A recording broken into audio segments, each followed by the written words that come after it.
লন্ডনের বিলাসবহুল জীবন ছেড়ে সুদূর বাংলাদেশে এসে মানব সেবায় নিজেকে উৎসর্গ করেছেন এক ব্রিটিশ নারী।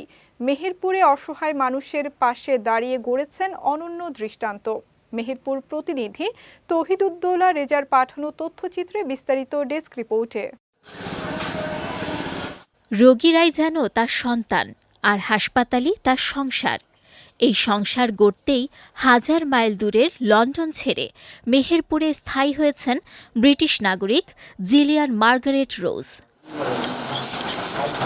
১৯৩৯ সালে ব্রিটেনে জন্ম নেয়া এই মহীয়সী নারী শৈশবেই দেখেছেন দ্বিতীয় বিশ্বযুদ্ধের ভয়াবহতা। কৈশোরে খ্রিস্টান মিশনারিদের সঙ্গে ঘুরেছেন বাংলাদেশের বিভিন্ন অঞ্চল, চট্টগ্রাম, খুলনা, বরিশাল। সেখানকার দরিদ্র মানুষের জীবন তাকে গভীরভাবে নাড়া দেয়।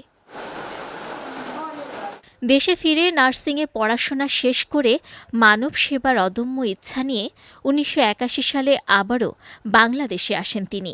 এবার আর ফেরার জন্য নয়, বরং থেকে যাওয়ার অঙ্গীকার নিয়ে। ১৯৯৬ সালে মেহেরপুরের বল্লভপুর মিশনারি হাসপাতালের মাধ্যমে শুরু হয় তার নতুন পথচলা। এরপর থেকে এখানেই আছেন তিনি। ৮৭ বছর বয়সেও একনিষ্ঠায় সেবা দিয়ে যাচ্ছেন অসহায় মানুষদের। বাংলাদেশে আসছি কেন, আমাদের একটু কি বলবো, মানুষের মাধ্যমে সেইভাবে হয়। কেন আসলেন বা বাংলাদেশকে কেন বেছে নিলেন সেবার জন্য? কেন একটা হসপিটাল ছিল এখানে, খুলনায় একটা প্রোগ্রাম ছিল, মানুষ চাইছিল, আমি আসলাম। যে কাজ দিয়েছেন সেই কাজ যেন আরো উন্নতি করতে পারি। শুধু চিকিৎসা নয়, দেশের বিভিন্ন প্রান্ত থেকে আসা শিক্ষার্থীদের নার্সিং প্রশিক্ষণ দিচ্ছেন তিনি। হাসপাতালের পাশেই গড়ে তুলেছেন একটি বৃদ্ধাশ্রম। জুলাই সিস্টারের কাছে এসছে এই কারণের জন্য, সেবা অনেক ভালো পায়, তারপরে টাকা পয়সার অনেক ছাড় দেয়। যে আমি জানি যে এরকম হাসপাতালটা ভালো, দিয়ে আসার পর আমাকে ট্রিটমেন্ট দেওয়ার পরে জুলিয়া সিস্টারে তারপরে ওই যে নর্মালে ডেলিভারিটা হয়।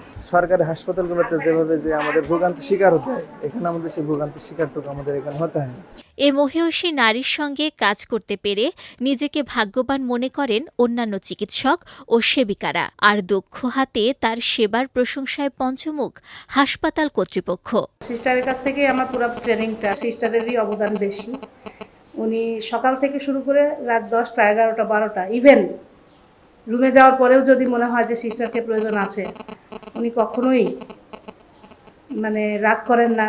অল্প টাকায় সম্পূর্ণ সেবামূলক যে কাজটা তিনি সেটা করে, চিকিৎসা দেয়। আমাদের এখানে সেবা দিচ্ছেন উনি 1964 থেকে বাংলাদেশে আছে। গর্ভবতী মা এবং শিশু পরিচর্যারা বেশিভাবে দেওয়া হয়। তার এই ত্যাগ ও মানব সেবার স্বীকৃতি হিসেবে নাগরিকত্ব সহ সব ধরনের সহযোগিতার আশ্বাস দিয়েছেন স্থানীয় জনপ্রতিনিধি। শুরু থেকে ওনার জীবনেরই বলা যায়, শুরু থেকে উনি সেবা দিয়ে আসছেন। তো রাষ্ট্রের বাধ্যবাধকতার ক্ষেত্রে আমি যেহেতু নির্বাচিত হয়েছি এক আসনের এমপি হিসাবে, তার নাগরিকত্ব পাওয়ার ব্যাপারে সার্বিক সহযোগিতা আমরা থাকি।